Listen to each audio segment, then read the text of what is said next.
विद्यार्थी मित्र, आपलं चौथं प्रकरण आपण पाहतोय व्यवसाय सेवा. बघा, मागील व्हिडिओमध्ये आपण जी काही बँका आहेत त्या बँकांची दुय्यम कार्य अभ्यासलेली आहेत. आता या व्हिडिओमध्ये आपण जे काही ई बँकिंग आहे ते ई बँकिंगची सेवा आपण अभ्यासणार आहोत.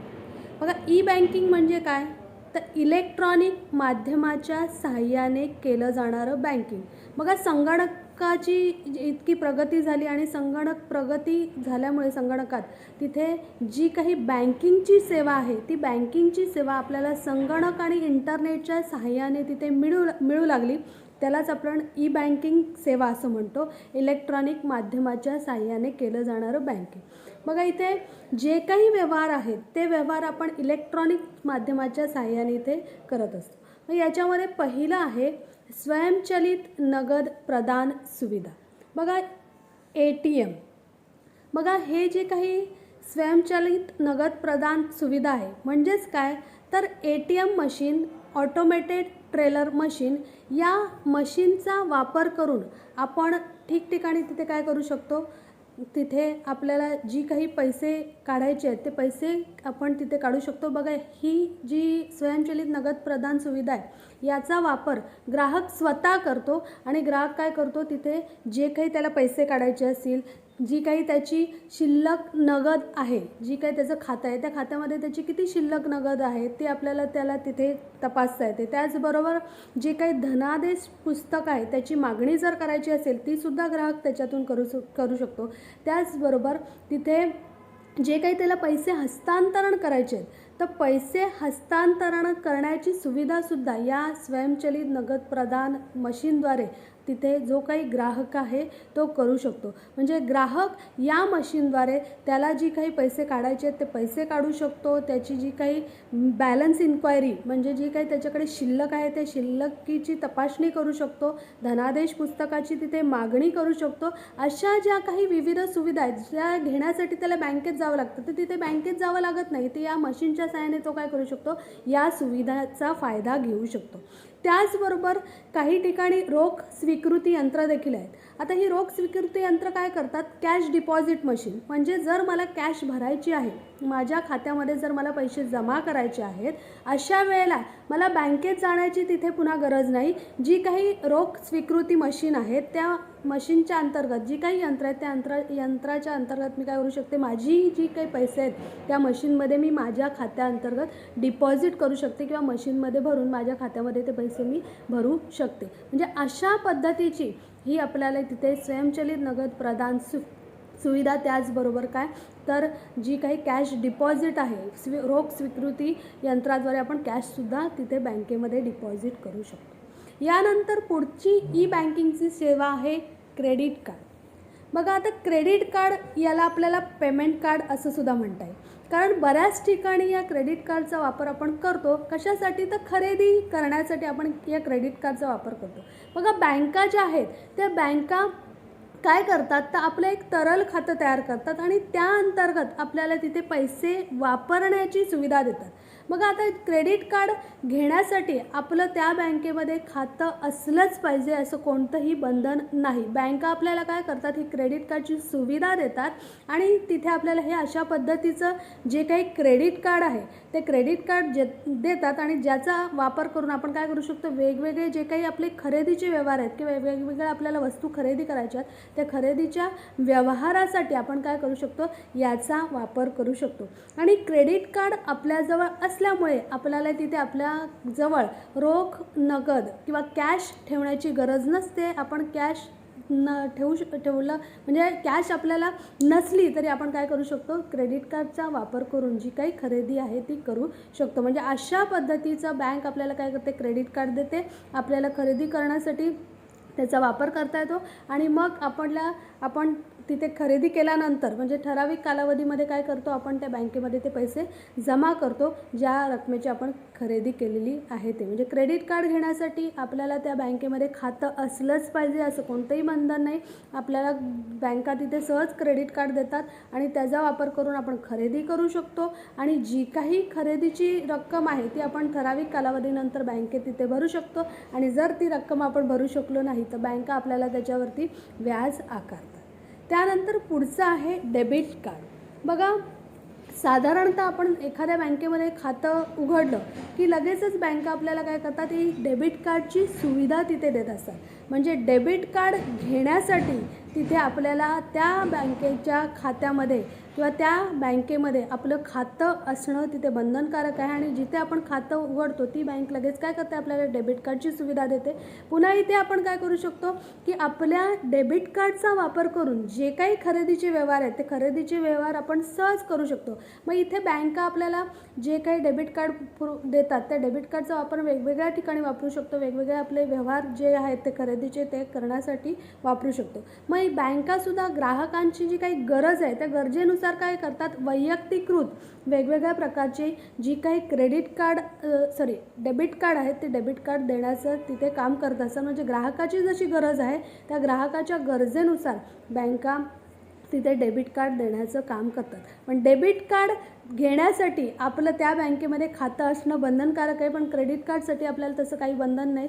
बँका आपल्याला सहज खातं नसेल तरी क्रेडिट कार्ड देतात. पण डेबिट कार्ड म्हणजेच काय, आपण आपल्याच खात्यातले पैसे वापरून तिथे डेबिट कार्डचा वापर करून तिथे पैसे खर्च करत असतो. म्हणजे डेबिट कार्ड ज्या बँकेमध्ये आपलं खातं आहे त्या बँकेचं आपल्याला तिथे मिळत असतं. जेव्हा आपण खातं ओपन करतो, खातं उघडतो, तेव्हा लगेचच आपल्याला काय केली जाते, बँक तर आपल्याला तिथे डेबिट कार्डची सुविधा देत असते. त्यानंतर पुढचं आहे RTGS सुविधा, रिअल टाईम ग्रॉस सेटलमेंट.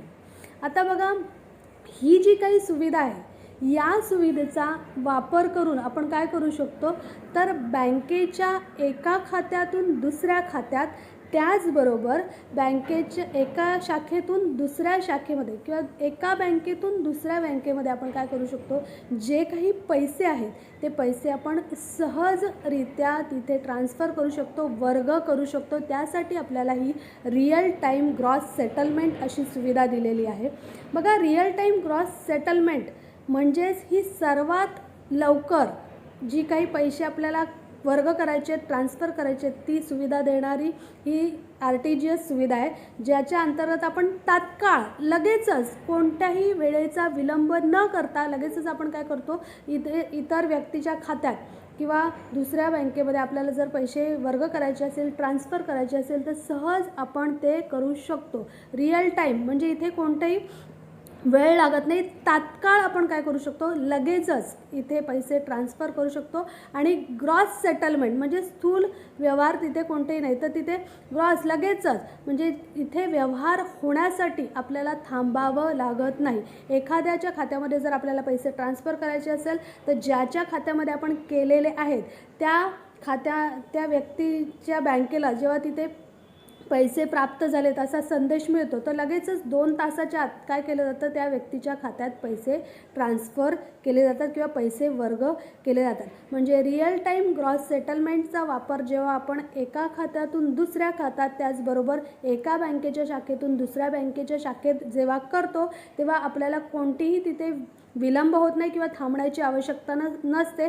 लगेचच तात्काळ काय केले जातात, पैसे तिथे वर्ग केले जातात, पैसे ट्रान्सफर केले जातात. तिथे कोणताही व्यवहार होण्यासाठी विलंब लागत नाही. बघा, रिअल टाईम ग्रॉस सेटलमेंटचा वापर आपण जेव्हा करतो तेव्हा तिथे कमीत कमी 2 लाख रुपये रक्कम तिथे असली पाहिजे. म्हणजे 2 लाखापेक्षा कमी जर रक्कम असेल तर आपण RTGS सुविधेचा वापर करू शकत नाही. म्हणजे इथे आता प्रत्येक बँकेनुसार ती वेगवेगळी असू शकते. बघा, प्रत्येक बँक जी काही त्यांची RTGSची रक्कम ठरवणार आहे ती वेगवेगळी असू शकते. पण काही बँकांची किमान 2 लाख रुपये आहे आणि 2 लाख रुपये तुम्हाला जर ट्रान्सफर करायचे असेल तरच तुम्ही काय करू शकता, या RTGS सुविधेचा वापर तिथे करू शकता. म्हणजे RTGS सुविधा कशासाठी आहे, तर बँकेच्या एका खात्यातून दुसऱ्या खात्यात, त्याचबरोबर बँकेच्या एका शाखेतून दुसऱ्या शाखेत, त्याचबरोबर एका बँकेतून दुसऱ्या बँकेत जर आपल्याला पैसे वर्ग करायचे असतील, ट्रान्सफर करायचे असतील तर आपण अशा पद्धतीच्या RTGS सुविधेचा वापर करू शकतो.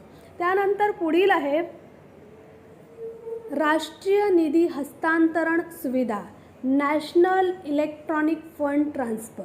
बघा, आता ही सुद्धा बँकेच्या एका खात्यातून दुसऱ्या खात्यात पैसे ट्रान्सफर करण्याची सुविधा आहे. त्याचबरोबर एका बँकेतून दुसऱ्या बँकेत ट्रान्सफर करण्यासाठी, वर्ग करण्यासाठीचीच ही सुविधा आहे. बघा इथे सुद्धा आपण काय करू शकतो, तर या NEFT, त्याला शॉर्टकटमध्ये NEFT म्हणतात, नॅशनल इलेक्ट्रॉनिक फंड ट्रान्सफर. मग याचा जेव्हा आपण वापर करतो NEFTचा, तेव्हा आपण तिथे पैसे सहज ट्रान्सफर करू शकतो. आपल्याला ज्याच्या खात्यात करायचे त्याच्या खात्यात तिथे ट्रान्सफर करू शकतो. बघा ही NEFT करण्यासाठी आपल्याकडे तिथे NEFT कोड असणं, ज्या बँकेत आपल्याला ट्रान्सफर करायचे आहे त्या बँकेचा NEFT कोड असणं फार तिथे गरजेचं आहे. जर आपल्याकडे त्या बँकेचा NEFT कोड नसेल तर आपल्याला तिथे पैसे ट्रान्सफर करता येणार नाही. आणि त्याचबरोबर ज्या व्यक्तीच्या खात्यात आपण पैसे ट्रान्सफर करणार आहोत, वर्ग करणार आहोत, त्या व्यक्तीचं म्हणजेच बेनिफिशरीची आपल्याला सर्व माहिती पाहिजे. त्याचं तिथे नाव माहिती पाहिजे, त्याचा अकाउंट नंबर पाहिजे, त्याचबरोबर त्याची शाखा कोणती आहे ते आपल्याला तिथे माहिती असणं बंधनकारक आहे. तरच आपण काय करू शकतो, या NEFTचा तिथे वापर करू शकतो. बघा NEFT ही अशी सुविधा आहे, इथे काय केलं जातात तर व्यवहार तिथे एकत्र केले जातात. बघा जे काही बँकांचे तिथे वर्किंग डेज आहेत, जे काही त्यांचं काम करण्याचे कामाचे दिवस आहेत, त्या कामाच्या दिवसामध्ये जे सकाळी 8 वाजेपासून संध्याकाळी 7 वाजेपर्यंत जे काही तिथे काम आहे त्या कामाचे किंवा NEFTचे जे काही तास आहेत ते प्रत्येक अर्ध्या तासाचे असे 24 तिथे भाग केलेले असतात. म्हणजे प्रत्येक अर्ध्या तासाचा एक भाग केलेला असतो आणि प्रत्येक अर्ध्या तासानंतर काय केले जातात, हे NEFTचे जे काही व्यवहार आहेत ते व्यवहार तिथे पार पाडले जातात. समजा बघा सकाळी 8 वाजल्यापासून संध्याकाळी 7 वाजेपर्यंत जे काही त्यांचे 24 भाग केलेले आहेत त्याच्यामध्ये समजा माझा व्यवहार आहे सकाळी 11 वाजता मला पैसे ट्रान्सफर करायचे आहेत, पैसे मला वर्ग करायचे. आता 11 ते 11:30 असा त्यांचा अर्धा तासाचा तो कालावधी आहे. मग 11 ते 11:30 या कालावधीमध्ये त्यांच्याकडे जेवढे व्यवहार येतील, मग समजा 11 ते 11:30 या कालावधीमध्ये त्यांच्याकडे 3 व्यवहार आले, मग हे जे काही 3 व्यवहार आहेत ते एकदम करणार. म्हणजे एक एक व्यवहार सेपरेट करणार नाही, लगेचच होणार नाही. समजा मी 11 वाजता केलं आणि 11 ते 11:30 हा त्यांचा कालावधी असेल, अर्ध्या तासाचा तो कालावधी आहे.